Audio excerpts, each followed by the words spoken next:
Bonjour à vous tous. Merci de m'avoir invité. C'est très gentil. Je remercie le comité organisateur d'avoir pensé à un maire qui vient de l'ouest de la province complètement. Alors, je suis à l'opposé de chez vous. Je ne connais pas beaucoup votre région, mais j'en ai appris énormément en vous écoutant. D'ailleurs, j'aimerais vous dire que vous avez tous fait d'excellentes présentations. Un grand merci. Ça me permet d'avoir une nouvelle vision de ce qui se passe dans votre région. Ce sont des présentations qui étaient très concrètes et vous aviez une vue microscopique de ce qui se passe sur votre territoire. Moi, ce que je vais vous présenter, c'est vraiment une vue macroscopique, comment on peut gérer toute la question légale. Bon, il faut que je vous dise que je suis avocat chez McCarthy Tétrault, donc je vais me présenter. Je suis chef du groupe de droit de l'environnement depuis 2012. Auparavant, j'ai été président du bureau d'audience publique sur l'environnement, le BAP. J'ai été avocat au ministère de l'Environnement, conférencier à Rio de Janeiro, la conférence du Sommet de la Terre en 1992, qui était la plus grande conférence internationale en matière d'environnement.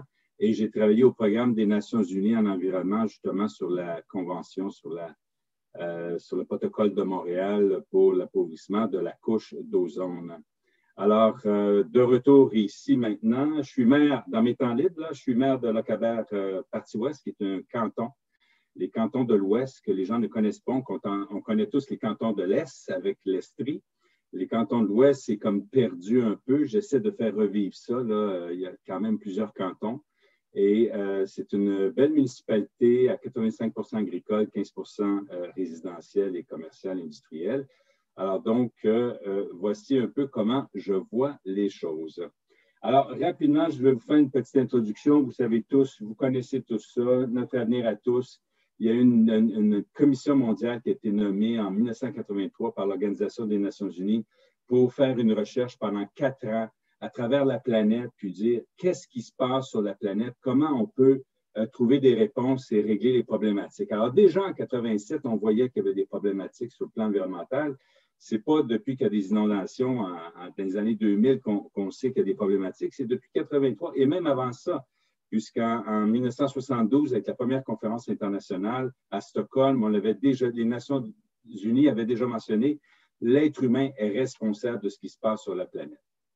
Mais je ne veux pas vous revenir sur ce rapport-là, parce que tout le monde connaît la définition de développement durable, mais ce qui est important, c'est une petite phrase de la page 11 de ce rapport-là qui dit « Le développement durable est bien une affaire de volonté politique ». Et c'est là-dessus que va porter mes propos aujourd'hui. La volonté politique. Je vais vous dire une chose, en matière d'environnement, il n'y a pas beaucoup de volonté politique. Alors là, étant maire moi-même et m'étant battu 16 ans de temps contre Gilles Vaillancourt à Ville-de-Laval, qui a fait la commission Charbonneau, je peux vous dire que la volonté politique en matière d'environnement, elle n'est pas présente. Alors, il faut amener les maires et les conseillers municipaux à faire mieux, à faire plus en matière d'environnement. Alors, volonté politique, on parlait de volonté politique. Le gouvernement libéral de Jean Charest a eu cette volonté politique en 2006 lorsqu'ils ont adopté à l'unanimité à l'Assemblée nationale du Québec la loi sur le développement durable. Alors, cette loi a été mise en place en 2006.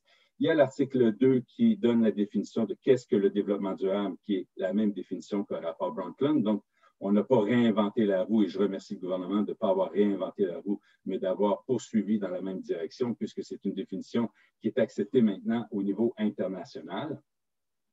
Et bien sûr, il y a l'article 6 de cette loi qui selon moi, est le plus important, c'est les 16 principes. Alors, c'est les 16 principes auxquels les municipalités doivent s'engager s'ils veulent faire du développement durable.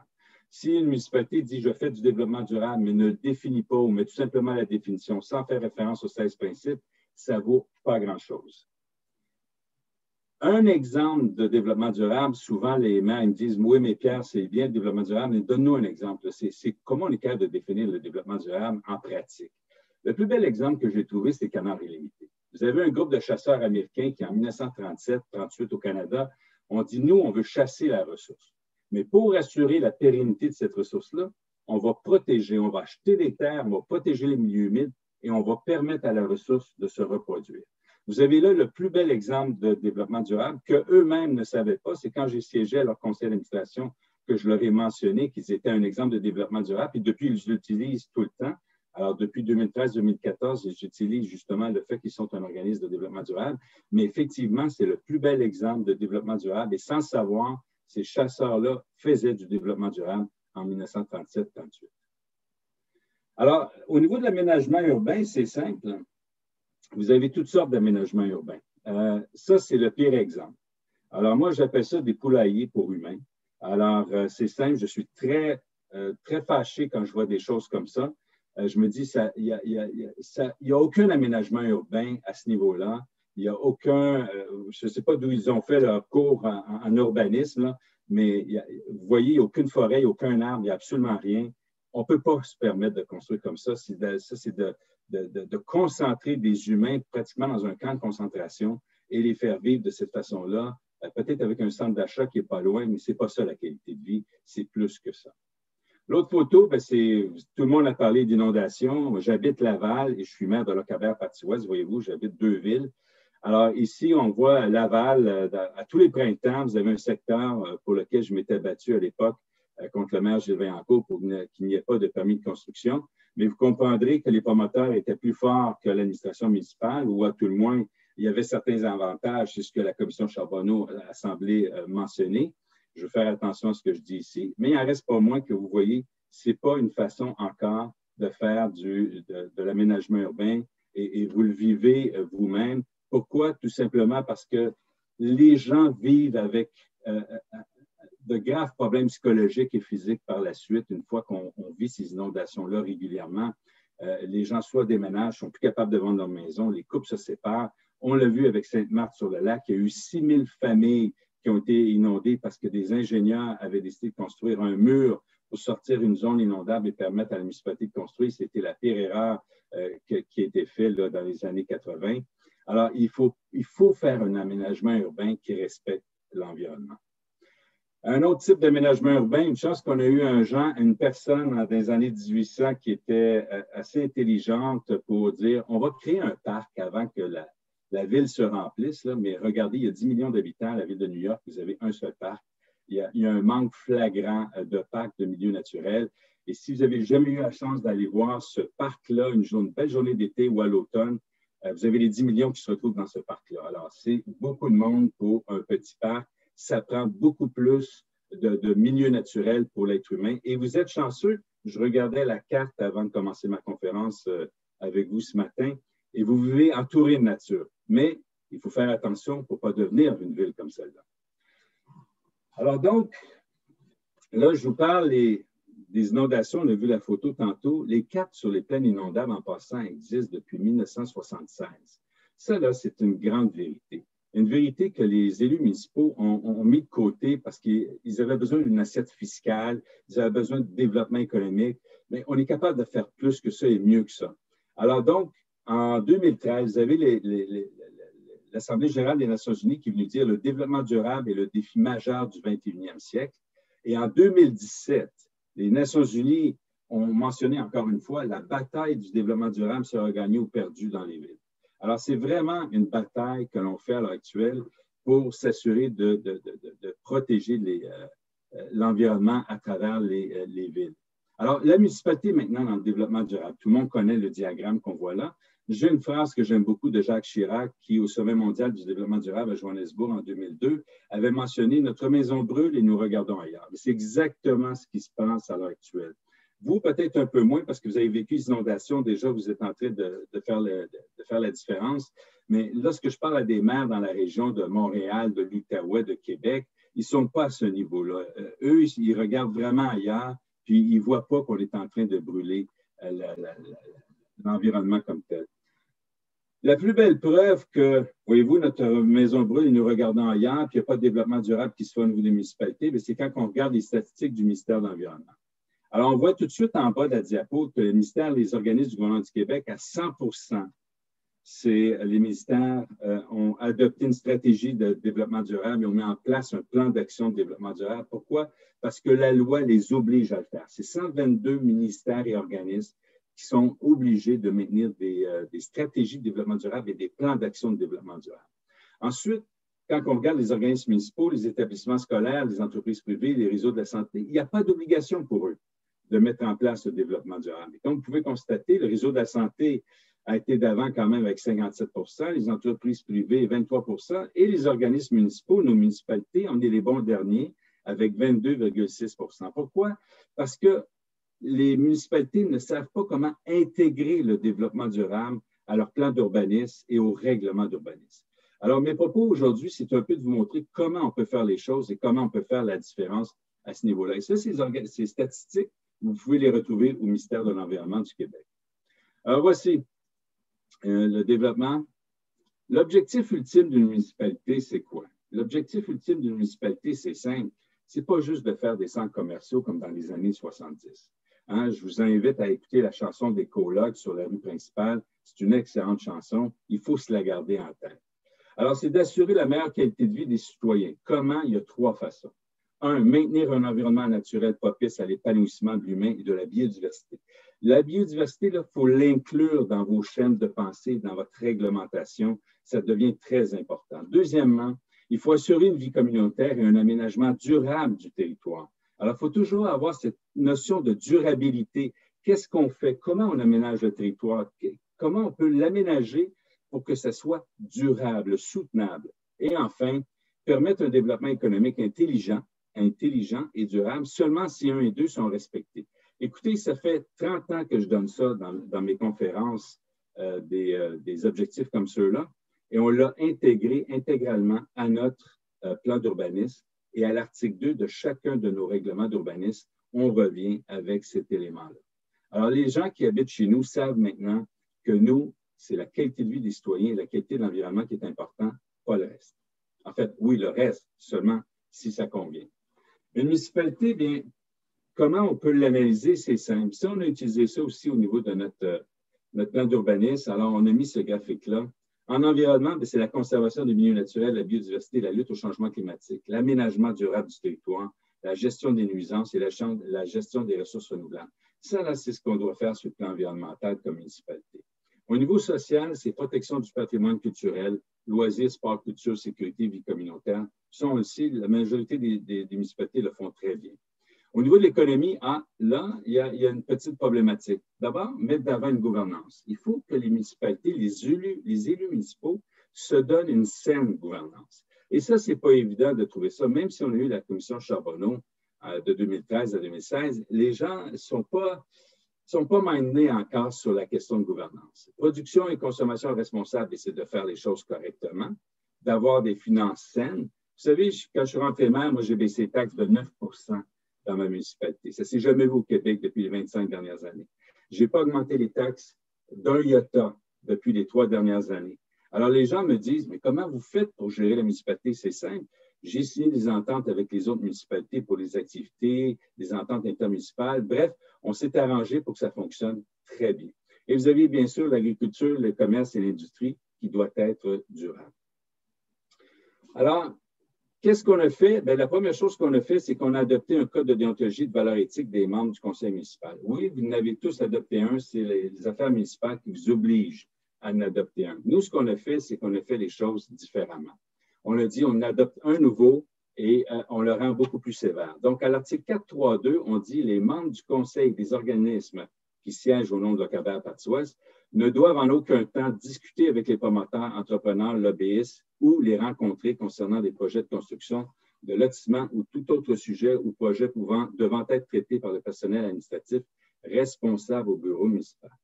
À titre de gardien de l'intégrité des processus décisionnels publics, les membres du conseil et des organismes doivent s'assurer de ne jamais oublier que les promoteurs, entrepreneurs, lobbyistes, etc. représentent leur intérêt particulier et qu'ils cherchent à les faire valoir pour obtenir une décision à leur faveur.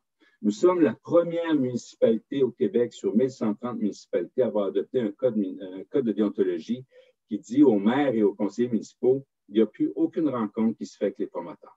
Alors, les promoteurs, s'ils ont un projet, ils font comme les citoyens. Ils viennent à l'Assemblée publique, puis ils présentent leur projet à l'Assemblée publique. Tout se fait public chez nous. Les rapports du vérificateur avec les recommandations qu'il nous faut, je mets ça sur le site web. Tout est rendu public. On est la seule municipalité qui rend tout public. Et je vais vous dire une chose, les citoyens sont heureux, très heureux. Pour une fois, ils disent qu'on sait ce qui se passe dans leur municipalité. Comment on a travaillé justement le plan d'urbanisme et les règlements? C'est que nous, on a décidé d'intégrer systématiquement le développement durable au plan d'urbanisme et dans tous nos règlements. Et on a pris une approche écosystémique. Alors, cette approche écosystémique, elle est très importante. Elle permet notamment de comprendre qu'il faut limiter la fragmentation de l'écosystème forestier en empêchant la création d'îlots de chaleur. C'est de là que viennent les changements climatiques en partie, en préservant les milieux de vie et la biodiversité. On gère les eaux de surface maintenant, donc on empêche les eaux de s'en aller dans les fossés, dans les pluviaux, etc. Ça reste sur le terrain. Il n'y a plus d'eau qui s'en va dans les fossés. Donc, on diminue ici toute la question d'inondation. On réduit les nuisances relatives au bruit routier. On ne permet plus la construction le long des autoroutes maintenant. On a mis une bande de 150 mètres le long des autoroutes qui est non constructible. C'est sûr que je vais avoir peut-être quelques questions des maires tantôt. Vous n'avez pas eu des promoteurs qui étaient un petit peu fâchés. Oui, c'est sûr qu'ils étaient fâchés. Mais ce n'est pas grave. La décision, elle s'est prise par le conseil municipal pour les citoyens et c'est comme ça qu'on gère notre municipalité. Et aujourd'hui, les promoteurs font ce qui est prévu dans la réglementation. Alors, juste pour Pierre, il resterait 2 minutes. 2 minutes, c'est vite. Hein? Alors, ce qu'on a fait, c'est que, vous voyez, nous, on a changé notre règlement d'urbanisme, puis il n'y a aucune construction dans la zone 0-100 ans. Alors, ça, c'est très important. On a dit maintenant, la zone 0-100 ans, la zone inondable, il n'y en aura plus de construction, on n'émet plus de permis, c'est fini. Les maisons doivent récupérer l'eau de pluie, doivent la réutiliser pour les toilettes, etc. D'ailleurs, Premier Tech, voilà 2 semaines, a rendu public un nouveau système qu'on a introduit dans les nouvelles constructions. Alors, vous voyez, il y a plein de choses, je vous laisse lire ça, qu'on fait. Comment on doit fonctionner avec l'approche systémique? C'est protéger la biodiversité et faire la lutte au changement climatique, être un système ouvert qui collabore avec sa géographie et s'appuie sur le milieu naturel, les milieux cultivés et aménagés, planifier un zonage et les constructions qui respectent l'environnement et les ressources. C'est la façon dont il faut faire l'aménagement durable du territoire. Bien sûr, pour protéger la biodiversité et faire la lutte au changement climatique, il faut limiter la fragmentation des espaces boisés, respecter la capacité de support des écosystèmes, interdire les empiètements, l'urbanisation sur les sols agricoles, les boisés d'intérêt, les milieux humides, les rives, le littoral, les plaines inondables. D'ailleurs, on est la seule municipalité où on interdit la destruction des milieux humides. Alors ça, c'est important. Le ministère de l'Environnement nous a dit bravo. On est la seule qui a dit maintenant, nous, les milieux humides, quels qu'ils soient, il n'y a aucune catégorie dans les milieux humides, sont tous protégés sur notre territoire. Je donne un exemple, on a créé des corridors écologiques. Alors nous, chaque fois qu'il y a un permis de construction qui a été mis, il y a des marges de 15 mètres de chaque côté, 55 à 85 mètres à l'arrière qui deviennent des corridors écologiques entre chacune des maisons. Ce qui fait en sorte, c'est qu'on crée un corridor écologique pour permettre à la biodiversité de pouvoir se promener et de maintenir cette biodiversité. Et ça empêche les eaux de chaleur en passant. Alors, la topographie, l'écoulement naturel de l'eau de surface, je vous l'ai dit tantôt, l'eau doit rester sur les terrains. Vous pourrez lire ça. L'éclairage extérieur, écoutez, on a pris exemple sur le mont Mégantic où il y a l'observatoire et on s'est dit, nous, on veut continuer à voir le ciel étoilé. Alors, toutes les lumières doivent être destinées vers le sol. On ne peut pas utiliser des lumières de plus de 2000 Kelvin. Vous savez, la lumière blanche-bleue que les gens aiment bien acheter, des DEL, mais tout ça, c'est interdit parce que ça monte à 6000 Kelvin. Donc, pour assurer de maintenir la luminosité et de voir toujours le ciel étoilé, on a réglementé l'usage des lumières et on explique, vous voyez, on explique à la fin pourquoi on le fait. Et ça, vous retrouvez ça partout dans le règlement d'urbanisme. On explique aux citoyens pourquoi on a accepté ou pourquoi on a adopté tel et tel article et les gens comprennent la façon dont on travaille. Et bien sûr, la protection des rives ce qu'on a fait au niveau des rives, c'est qu'on s'est donné des paramètres beaucoup plus sévères en vertu de la politique de protection des rives littorales et des plaines inondables que j'ai écrite quand j'étais avocat au ministère de l'Environnement en 1987-88. Alors, il y avait un 5e paragraphe que j'avais écrit à l'époque dans l'introduction qui permettait aux municipalités de faire plus.